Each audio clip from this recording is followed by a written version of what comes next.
That movie sucked. I kind of liked it. Movie Night Crew Network.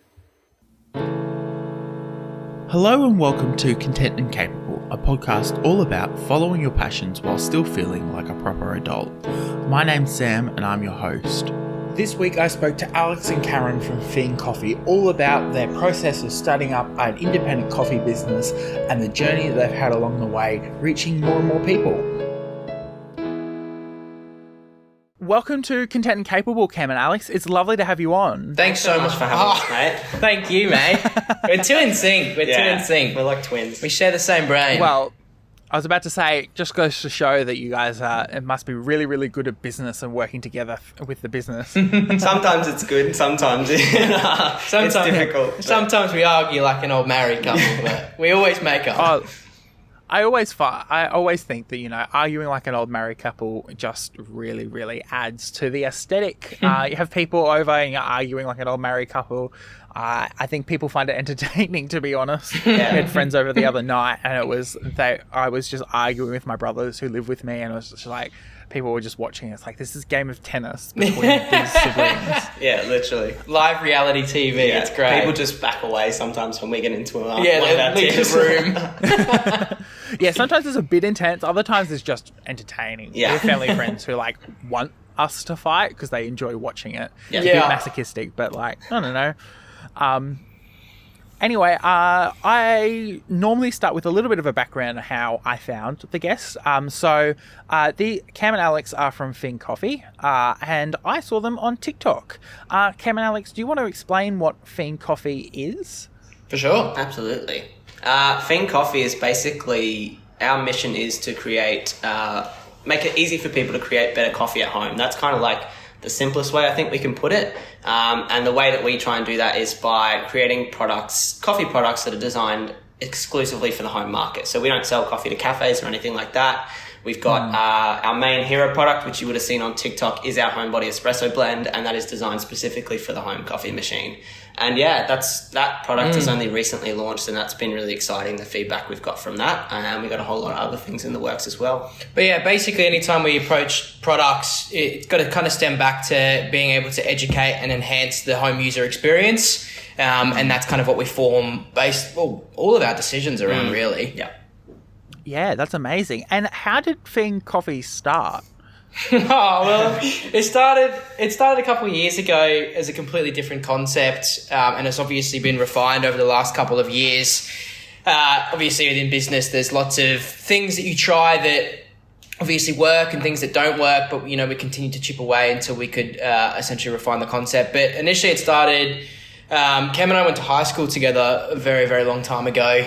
But we're in separate grades. Yeah. But we share the same birthday, but 3 years apart. So we were kind of always connected in that way, a little bit of a special bond. Didn't have too much to do with each other at school, really. Just co-curricular things here and there. Yeah. Knew of each other and would say hi every now and then. Yeah. And then after high school and stuff, I moved to the UK for about 4 years and was working in the coffee industry over there. And I knew that Cam had a cafe back here and was always in the... I started my cafe when I was 21. And it was just learning about coffee, but very much from a small business perspective, whereas Alex was very much in more like the higher end coffee scene over in the UK, a little bit of corporate stuff and wholesale and stuff as well. Big coffee. Yeah. Big coffee. Yeah. And then essentially COVID happened, and I unfortunately was made redundant, which means I lost my visa. So I had to come back to Australia. And for some reason, the first person I called was Cambo. And we hadn't spoken in probably a couple of years. Yeah. Not properly, just fire reacts to Instagram stories. That was about the extent of the conversation that we had. And then, we decided to have a conversation about coffee and business, and kind of had a similar idea and a similar concept back a couple of years ago, and decided to join forces and team up. Yeah. So initially the concept was actually called Barista Mentor. And the website we launched, we realized eventually we were trying to do too much, but it all stemmed around a very similar mission. But essentially the way that we were solving it was we wanted to have a coffee marketplace where you could kind of buy coffee from all different roasters, have a selection of what we thought was the best equipment at 3 different price points for each thing. So set of coffee scales, sort of a cheap one that's the best and an expensive one that's best and something in the middle. Yeah. And then provide free education on YouTube and social for that as well. So we kind of started to do that. The YouTube went quite well, and then the other things were a little bit difficult without the capital in the beginning. So then we refined it, and we just went to that's when Feind Coffee was kind of hatched, and initially Feind started as just the coffee marketplace, so we kind of narrowed that vision down, and that actually got some really good legs behind it. We got a lot of roasters on board. We actually launched a coffee advent calendar at the end of last year, which was 24 different roasters over 24 days, which we were massively underprepared for, and it was a huge logistical nightmare, but we pulled it off. And got great feedback. But kind of coming into this year, with a lot of basically shipping fees is kind of where we found a lot of difficulty around that, shipping directly from the roasters for freshness, obviously. So we kind of took a step back and said, hey, long term, kind of what's the vision here?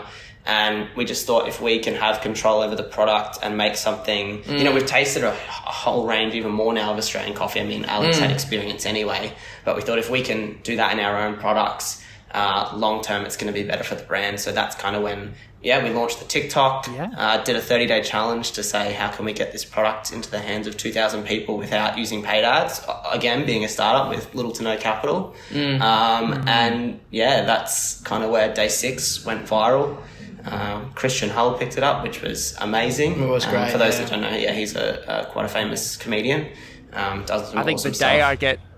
the day I get Christian Hull on board, it will be the day that my life is complete. Just so amazing. He is absolutely incredible. A very, very, very funny man. And so generous as well. So When he did generous. For us, it was awesome. Yeah. So, that's kind of the story and how you would have seen us on TikTok in your For You page.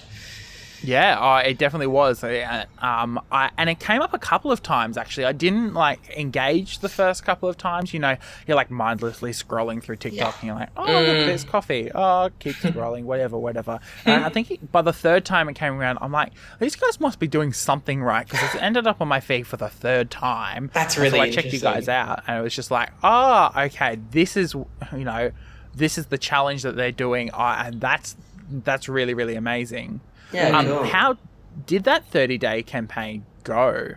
Yeah. It was definitely difficult. I think on my day 30, I did a bit of a recap, kind of saying everything that we learned if people want the full in-depth experience. But essentially, it really kept us accountable to keep pushing for 30 days, and it stretched our brains so much creatively. We were like, how are we? When we first asked ourselves this question, how are we going to sell 2,000 bags in 30 days? We're without paid ads, how are we going to do that? We had no idea. We didn't get there in the end. We did 1,300, but that was still so far beyond what we ever thought we could have done in that time. So we're still so grateful for everyone that got behind it. We learnt so many different things by just literally trying a bunch of things and then going, okay, what is working? And then doubling down on that.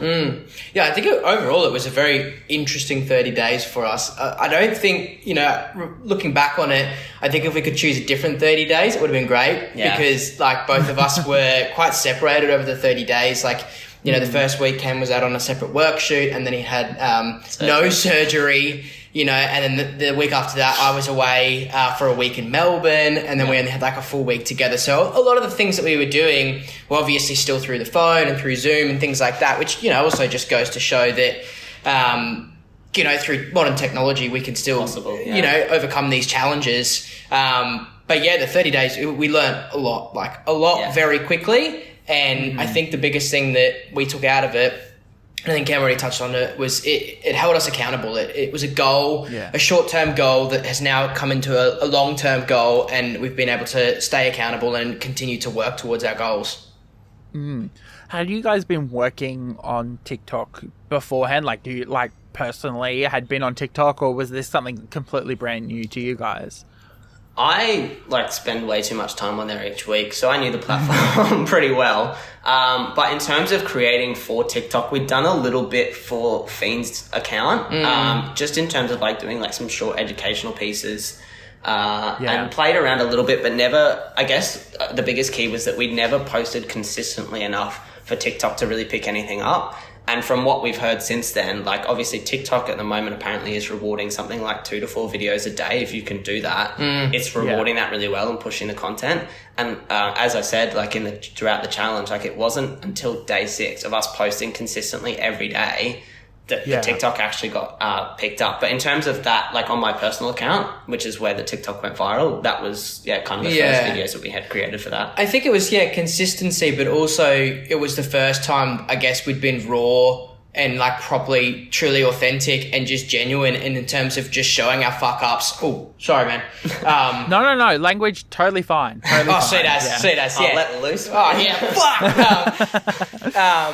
I think it was the first time like we obviously showed our fuck ups, the behind the scenes, the conversations that we were having, and letting people see these conversations. Some of the previous TikToks we had done were educational content, obviously they're super valuable, but they're educational, but they're sometimes hard to relate to, so this was a really great learning experience for us to be able to put ourselves out there and try and just not give a shit what people think and just go for it. And it's definitely, rewarded us. And now it's given us even more hunger and drive to just continue to show our friendship, our business relationship and everything that we are doing as well. And I think what's really interesting too is that like a lot of the times from my experience, like I guess business people on TikTok or whatever, people like young guys or girls that are showing their like e-commerce business on TikTok are like, oh, look at how well I'm doing. Look at all these sales I've made. And we just came from the complete opposite angle and we're just so real and raw, like literally like this, we have no money in this business. We're broke. Yeah, we're broke. Yeah. We're going to try like launch this new product and see how it goes in 30 days without paid ads. And like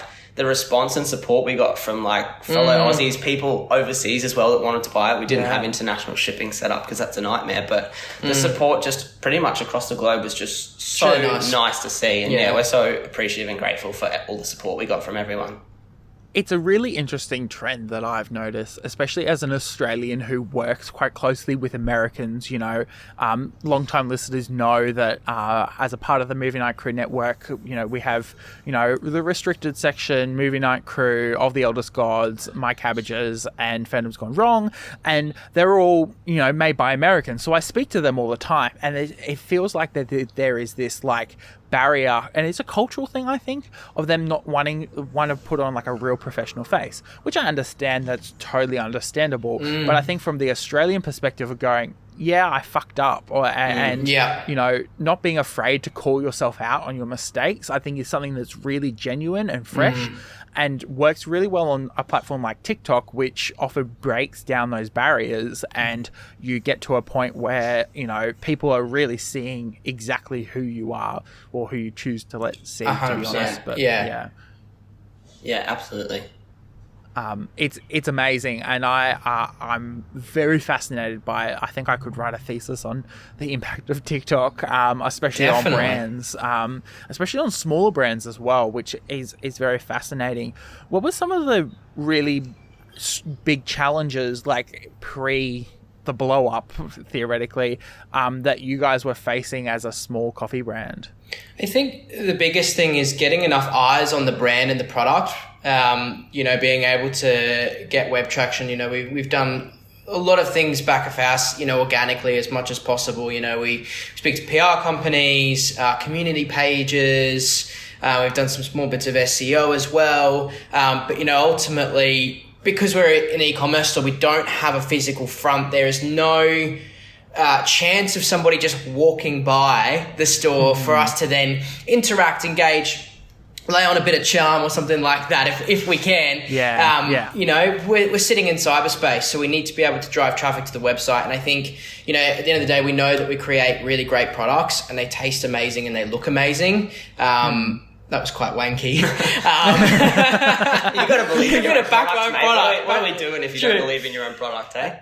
But at the same time, it's this whole thing of like, especially as Australians, we don't want to hype ourselves up. Yeah, absolutely. But at the end of the day, our products are great and we truly believe in them. But I think one of the hardest challenges is obviously getting the right amount of exposure and people to be able to try the product. Would you agree? Yeah, I also was going to say, I think another thing that is really difficult from more of like a personal perspective that we both found is that when you are in those early days of starting the business and there is no eyes on the website and you are getting no traction and you are literally watching so many YouTube videos, you're reading so many books, you're listening to so many different podcasts or whatever it is to try and learn on yourself because you don't have money to pay an agency or whatever it is. You're trying to get this thing off the ground and you're posting videos or photos on social media and it's getting like little to no views. to keep going and keep pushing every day, even though you're not seeing any results, is like, I think, one of the hardest things in the world. And like 100%. what I think why often maybe so many businesses struggle and don't end up making it is because to push past that barrier is so much further than you think in your mind. And I think definitely if we didn't have each other to keep pushing ourselves and to lift each other up on the days where one maybe wasn't feeling so great about the whole thing, like, man, the amount of times we would come in and we would just be like, what are we doing here? You know what I mean? Like, but at the end of the day, it was like, no, we believe in this, as Alex said, we believe in the product. We know it's great coffee. We have a passion for that. Yeah. We wanted to make, get great coffee into the homes of people. And now finally, after all this time and like literally stretching our brains to the point of what else is there to do, we've finally got some traction and now we're starting to build on that. We're definitely not there. We haven't made it by any means. Yeah, but God, no. The ball, the stone's starting to roll now, so... And I think, you're 100% right. It's that we're so lucky to be in business with each other. I think, there's been so many times over the last couple of years where we could have quit, but instead we refined, we, changed the concept, we tried different things and we kept pushing each other. And I think that's the best thing about having a business partnership is being able to push each other to each other's limits as well, especially on the days, like you said, where you just don't feel like it. Yeah, it's very interesting, and working with small businesses or community organizations, you definitely feel that you get to the point where it's a bit burnouty, and you just need someone to remind you that we're still moving forward and we're still making progress. Absolutely. For context, I'm sitting here, and this is probably why my audio quality is very different. I'm sitting in the community radio station I work at recording here.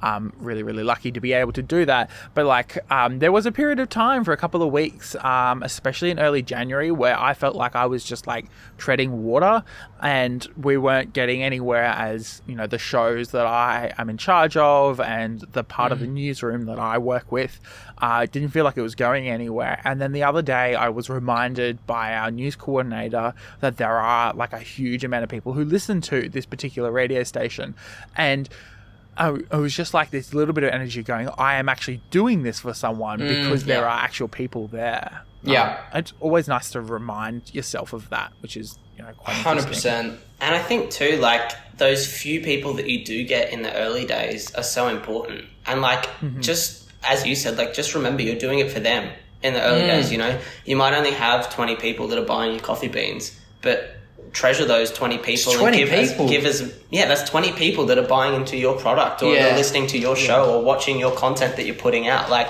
treasure them and, be so grateful for them. And then you hope that they will go out and spread the word. Like, and I think that's a big part of what Cam and I really try and focus on is being grateful for the wins and the moments. And, it's sometimes surreal, when we see, our customers repost the products on Instagram and, there's like, because we handwrite notes and stuff and there's a note that says like from Cam and Alex and you're like, fuck me. Yeah. This is our product and somebody has bought into it. And there's a lot of those little pinch me moments. So, I think just acknowledging and being grateful for all of those things. And just like you said as well, man, like, you are working towards something. People are listening. People are buying, and you got to keep it going for them. People love it. And I think too, like, also, like, people got to remember, it's been 2 years of us, like, slogging it out. Like, we saw like, a glimmer of success on YouTube. One of our videos started to get picked up and go quite well, mainly because we pissed people off because they disagreed with the YouTube video in Barista Mentor. There's a lot of Americans that hate me out there. And they can't do coffee right. Yeah, well, anyway, we won't say any more on that topic. We've said enough. And then, a little bit of success with the advent calendar, but they were kind of just like little glimmers and then, a lot of crickets in between all of that. Yeah. And it's really only now that kind of like, as I said, the stone started to roll, but that's pretty much been 2 years. It was literally when COVID started that Alex got back and we had that conversation. And I think April, after the March that it all kicked off, we got together and started to do that. So that's 2 years. But then people that see us on TikTok are like, oh, they've launched this product. 6 days later, it's gone viral. Wow, like how easy kind of thing. And it's like, no, that's not what it is at all. And I think it's important to share 100%. that too. Yeah. And so, you guys mail out coffee to people. What was the process in sourcing that coffee and, quality testing and getting all of that ready? What was that process like? Yeah, so we actually work with a couple of guys up in North Lakes, semi-pro coffee roasters. They're very, very good friends of ours and have supported us over the last 2 years, ever since the initial concept of Barista Mentor, and we've always had close working relationships with them. So we've kind of approached them, over the last year or so about the idea of our own products, and we basically work together to form the blend. So, they'll import green coffee from different parts of the world. We would then roast test samples based on what we were kind of looking for, and then we would essentially cup them. So basically a cupping is a way to taste the coffee without using any of the variables. So not pulling it through an espresso machine, not agitating it too much. Basically just an equal way to taste the coffees. So we would kind of go back and forth until we were happy with the profile, and then we would start to taste the espressos, make sure it worked with all the different milks. So obviously dairy to then all of the alt milks as well. So it was a pretty tedious process, because obviously at the end of the day, we want to provide the utmost highest quality of coffee to the home consumer, and obviously give someone who's making coffee at home an experience that they've probably never had before, and basically taking cafe quality coffee into the home and making it more accessible and easier to use as well. And really, honestly, that stems down to just using extremely high quality grey coffee, and that's kind of what we try and pride ourselves on as well. Yeah. You mentioned, you had tested on all the different alternate milks. What are your opinions on the alternate milks? Are they the ones that you like? Are they the ones you hate? What are I have been caught out for saying stuff in the past about this topic before. I think alt milks are great. I think that they're definitely, becoming, I think, I don't know what your cafe split now is, but it's still obviously like 60-70% full cream milk, but already like 30% is alt milks, whereas like 2 years ago, it would have been like 90% dairy, 10% alt milks. Because I think there are so many great alternatives out there now. My personal favorite is oat milk, because it gives you like the full creaminess. However, the protein levels are quite low in it, so when you do go to steam the milk, forming the structure is quite difficult. I absolutely I basically hate anything that's not like bonsai, oat milk, and probably that's it. If I'm 100% honest, I'm not a big fan of almond milk, macadamia milk, cashew milk, goat's milk, pea milk. There's so many these days, but I think it's really great to see that there's lots of different alternatives, and I think that there's a selected few that work really well with coffee, and obviously don't change the flavour of the actual coffee too much. So that's the science nerdy answer from Alex. I'm going to say I just drink black coffee pretty much, so I'll mainly have like filter coffee. Occasionally I'll have a flat white and I'll just have full cream, but I mean, I don't have a stance on it at the end of the day. I am of the belief of you can drink your coffee how you like, and if you like it like that, then that's great. Good for you. I'm not like, I don't think... But he's basically saying if he had to choose a team, he'd go Team Oat Milk. Oh, yeah, sure. If that keeps you happy, mate, if we're not going to fight again. I was on the almond milk for a little while, and it was... I think I haven't actually been tested or anything, but I think I'm lactose intolerant. Yeah. It doesn't matter because all lactose intolerant people like to ruin their guts, and I'm still one of those people who loves, the taste of full cream milk and full milk ice cream, whatever.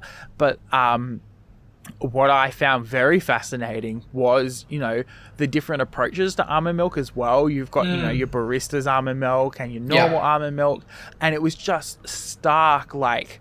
Sometimes it would work really well, and sometimes it was just a complete miss, and it would ruin the coffee. So I ended up switching back to full cream milk. Unfortunately, my brothers are very bad at buying milk. They like making it out of milk powder, which I hate.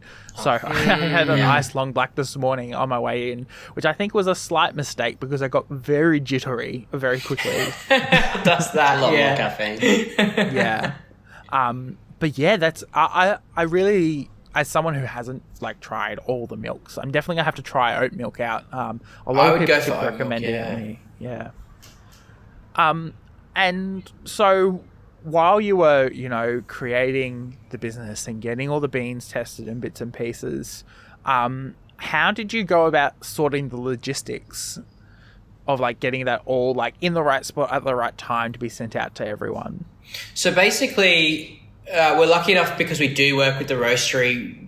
Basically, you can store green coffee for, up to a couple of months. So that's what happens before it's roasted.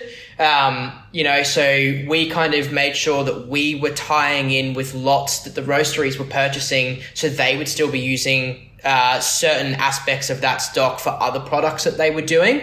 So still no one has our exact blend, but obviously they could use the different components of the green coffee into other aspects or other customers they might need to do. So that way we weren't investing in like a ton of stock basically and then worrying that it was going to sit there.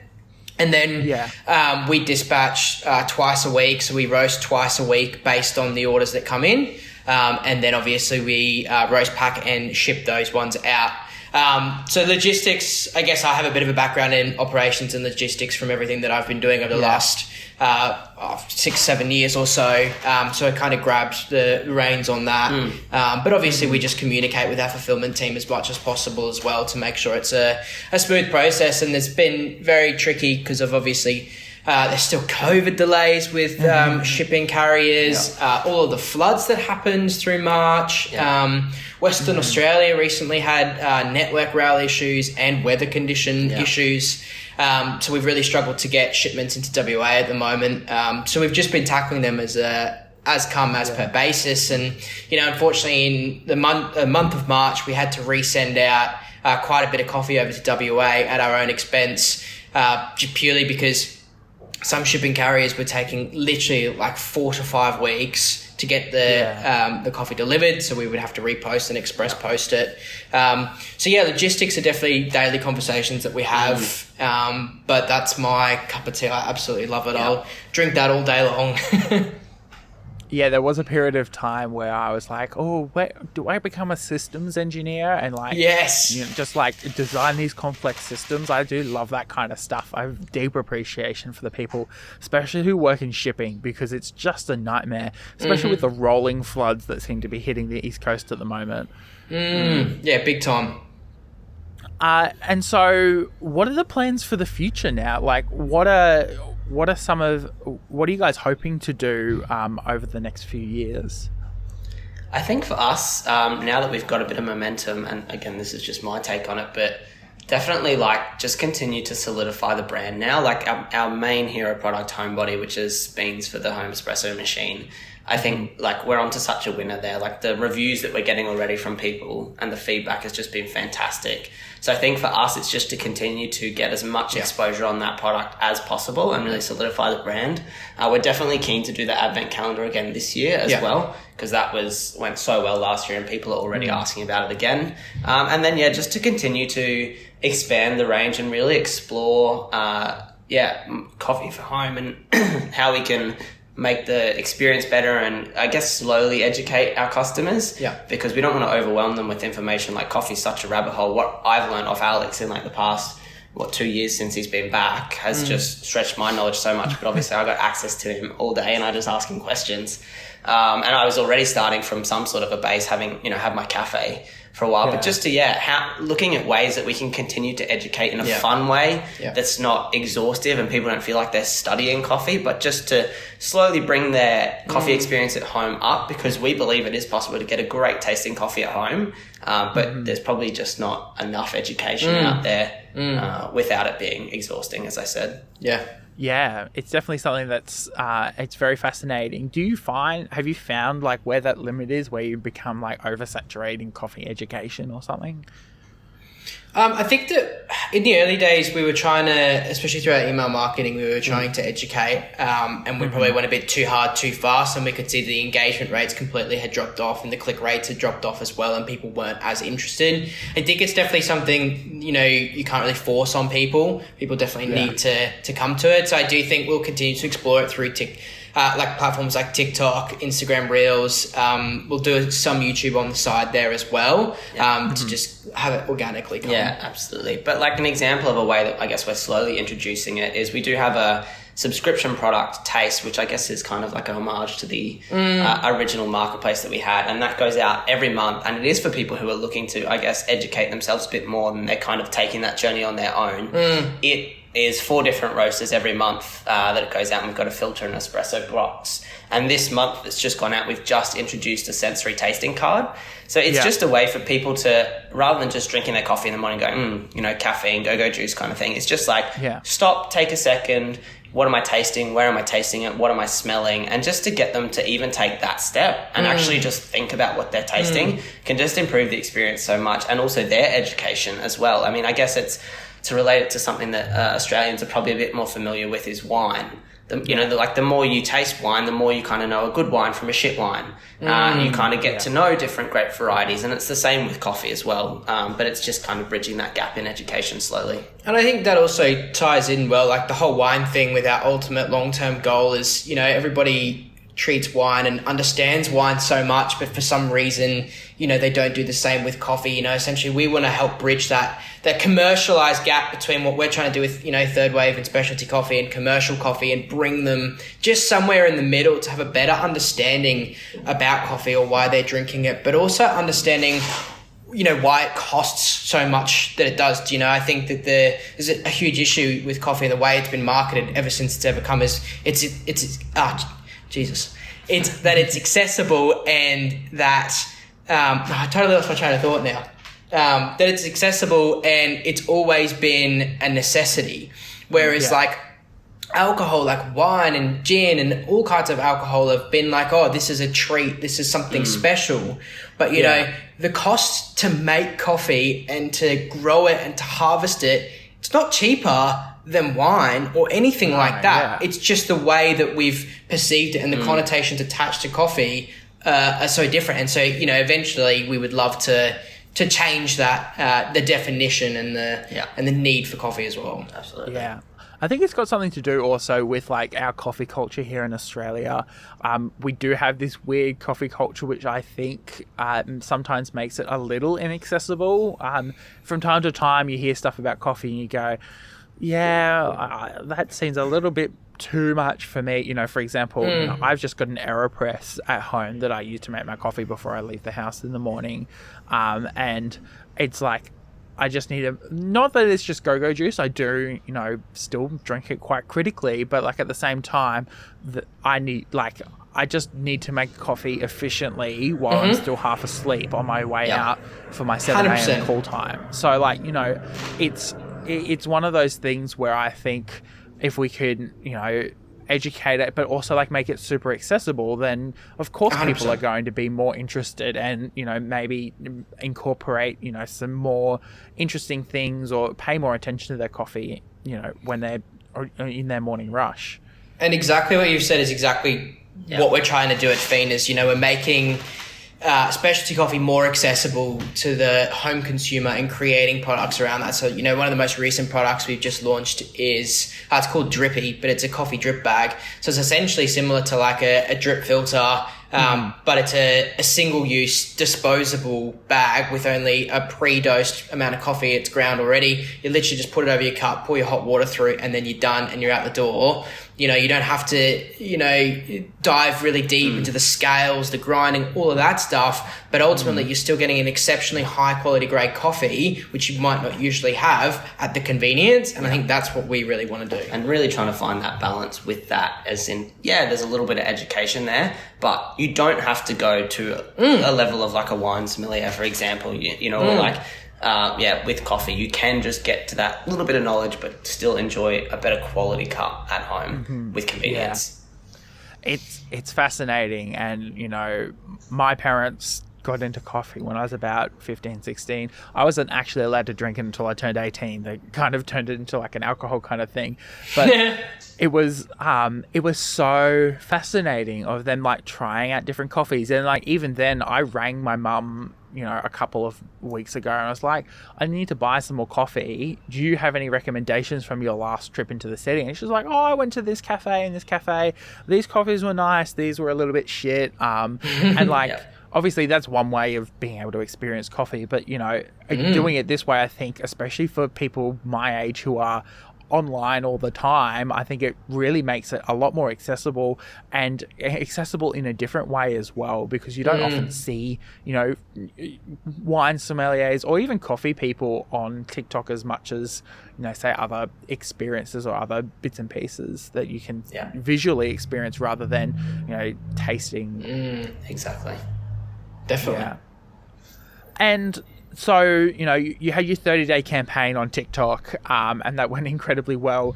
Do you have any other crazy plans other than obviously the education that we were talking about just before, for the TikTok platform? Not yet. We're in the brainstorm stage. Yeah. There's a few ideas bouncing about. You're definitely going to see some big TikTok stuff, some weird TikTok stuff coming, I think. But yeah, still in the brainstorm stage at the moment. Yeah, I guess it kind of the challenge finished, and then we're just trying to catch up on everything that we all the seeds we planted in those 30 days. And then, as Alex and I like to do, spend time apart in our business. I've just been away for the last week as well. So I guess now we're kind of coming back and reset, and we'll push forward from here and have a bit more brainstorming. But we're definitely not done with TikTok yet. We've got a lot more things that we want to try and stuff on there as well. Yeah. That's super exciting. And as you said, you're looking at, different ranges and different products in coffee. Have you, when you go through, obviously, the process we were discussing before, what does that, has that changed since you first started 2 years ago? Yeah, definitely. The process has definitely been streamlined, and I guess we're looking for different things now. Initially with the 2 years ago, the concept was completely different, and it was heavily focused on certain types of coffees or maybe certain types of roasters, whereas now it all needs to relate back to our brand and our mission of our own products. So, the things that we're looking for and the approach that we've had is obviously somewhat similar in terms of tasting quality, but also assessing accessibility has changed, I think, as well. And maybe changing how maybe particular we once were about very minute, obscure details, in the larger scheme of things probably don't matter as much. And I think that's been a big learning thing for me, being a complete coffee nerd and complete coffee geek. But then also, we're looking to expand our product range into not just consumables at the moment, we're looking into merch and different things like that, but making sure that the brand is at the core and very present. Yeah. For those, because this is, I know, auditory medium, but Cam and Alex are wearing the most amazing shirts I've ever seen with their awesome logo on it. They're really, really good. I've just gone through, I run a couple of clubs at uni, so we were going through and doing some merch orders. I'm jealous by those. Those look really, really good. Yeah, if I can, shout out to RK Threads on Instagram. He reached out to us and asked if he could do us a couple of shirts. So he actually sent us these. Yeah. So another small business as well. Yeah. He's based down in Melbourne. Yeah. Yeah, it's pretty amazing when small businesses combine and help each other out. It's one of those amazing things, and I think it's kind of speaks to the Aussie culture of helping out a mate and helping out people in similar situations to you. It's pretty cool. Yeah, definitely. And that was one of the things that we really loved about the TikTok challenge, is just the amount of small businesses or other businesses that reached out and said, hey, we love what you guys are doing. We'd love to be involved. We'd love to help in some way, or we'd love to do the challenge ourselves kind of thing. So it was really cool to get to connect with so many people through that. The community that we found through the TikTok was probably one of the best things I found. Definitely. Would you ever consider, roasting and processing the coffee yourselves on site? Yeah, can't. I won't give too much away. It's definitely not off the cards, but we also work with some amazing talent who have been doing it for over 20 years. Yeah. They know their stuff inside and out, and we work really, really well together. I'm not going to say yes and I'm not going to say no. I'm going to be very... it's one of those things, once you're in that relationship, you go, by doing it ourselves, you're kind of edging out that competition. You kind of do a combination or, and there's also a massive high risk if we were to do that ourselves. The capital investment for a roastery and a warehouse space, then importing the green, all of those kinds of logistics. I don't think we're not at a stage to be doing those things ourselves yet in terms of the amount of customers that we actually have as well. So it wouldn't make sense for us right now. But, you know, I'm going to quote the Beebs, never say never. Yes. No, I always find it fascinating. I'm really fortunate to live around the corner from, you might have heard of them, Fox Coffee Roasters. Yes. So really amazing local roastery here, and I always am fascinated because it is such a small, like it looks small and dingy on the outside, but I know that they supply coffee to so many other places. And it's always fascinating to, you know, see as you go to order your coffee, you know, whatever's going on in the background, what they're roasting that day in bits and pieces. It's amazing. It's one of those things that I think I could watch and smell forever. Oh, it's honestly the best smell. Like we go out to the roastery at least once a week or once a fortnight, and we're always out there. And it's always just smells amazing. We're always tasting amazing things. It's you know, we're so lucky to be in such a great industry, really. Yeah. And it's amazing. And it's so positive as well. You know, sometimes the industries get like real toxic or real negative. And, you know, there are, it's fascinating to see how positive and community driven the coffee industry, local coffee industry seems to be here. Yeah. Oh, definitely. I think that there is like a really great community for coffee. You know, there's this like underground coffee world that not a lot of people know about, and it's the competition space. And it's like there's all these coffee competitions that happen, and you can win some serious cash through them as well.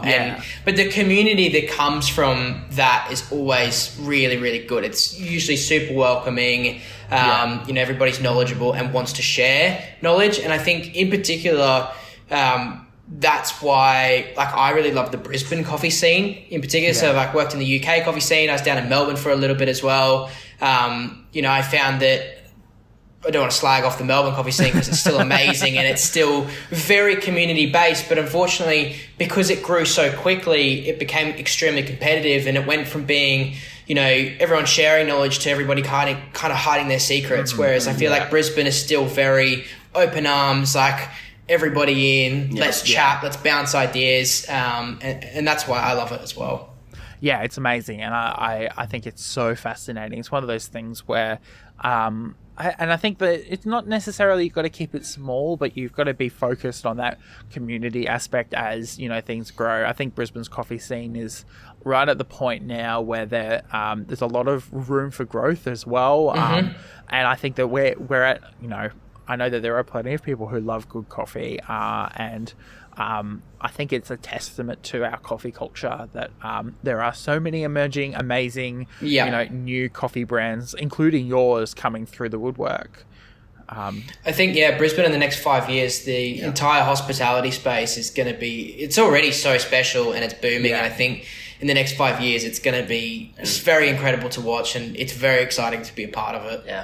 Yeah, it's amazing. And for you guys personally, would you ever move away from Brisbane now that you've based your business here, or would it? Maybe. We talked. I don't know. Yeah. Well, Alex actually did 6 months down in Melbourne because he'd always just wondered what it would be like to live there. So, mid last year to the end of last year, he was down in Melbourne, and we actually ran the business separately there. That was before we had our own products. I think right now, definitely, it would be difficult to move away just because we do want to be, you know, around the roasting aspect of it, particularly in these early days and stuff like that. But who knows down the track? I mean, that's always been an appeal of e-commerce to me, is the ability to kind of work from where you want to, or, you know, it's easy to work from home because a lot of I look after a lot of the creative and graphics and all that sort of stuff. So doing that from home for me, or, you know, on a computer is easy. I mean, I come to the office because Alex and I like to annoy each other, but... And I think that's the thing, you know, like like Cam said, like mid last year, I moved down to Melbourne for 6-7 months, and the business ran completely fine. You know, every day we're on the phone, through FaceTime, through Zoom. Like, it was very doable. But, you know, once I decided to move back to Brisbane and we came back together, we realized how much nicer it was seeing each other face to face every day. You know, our friendship and relationship got better again. Well, not that it was bad. Not that it was. I moved down. Nearly ended. I moved down because I had to get away from him. No. But, you know, there's just a really nice vibe that we have in the office. You know, so I don't think personally I would leave Brisbane anytime soon. And if we were to go, we'd probably go together, I think. Yeah. Maybe Gold Coast. Yeah, maybe Gold Coast. We love the beach. Yeah, I love the beach. Or Asia. I really want to move to Asia. Do you? That's news to me. He springs these things on me on a weekly basis. I'm moving I to Asia swear. next week. It was Adelaide last week. It's Asia this week. Who knows where it'll be next week? I can't sit still. It sounds like my family. I'm about to go on a trip out to Alice Springs at the moment. Amazing. And my mother is like beyond, not mad, just like, she's like, Dad's up to his normal shenanigans. He's been in Canberra for the last 2 weeks. He's going straight to Alice Springs to go mountain bike riding. And then we'll come home and she's So like, good. you know what? I'm getting out of here. I'm going on a trip. And Dad's like, oh, but I wanted to go on another trip. And she's like, no, you're not springing that on me. Yeah. That's so good. Love it. Yeah, nah, it's pretty amazing, and I think it's one of the most fascinating things you guys mentioned as well when you came back together. It was a lot nicer. I think I'm finding that as we return to in-person work, I'm remembering why I liked it. Obviously, there's parts that I'm like, oh, I can just do this at home now instead of having to go into the office. But like from time to time, I'm like, I just want to speak to people, and I love speaking to people. 100%. Yeah.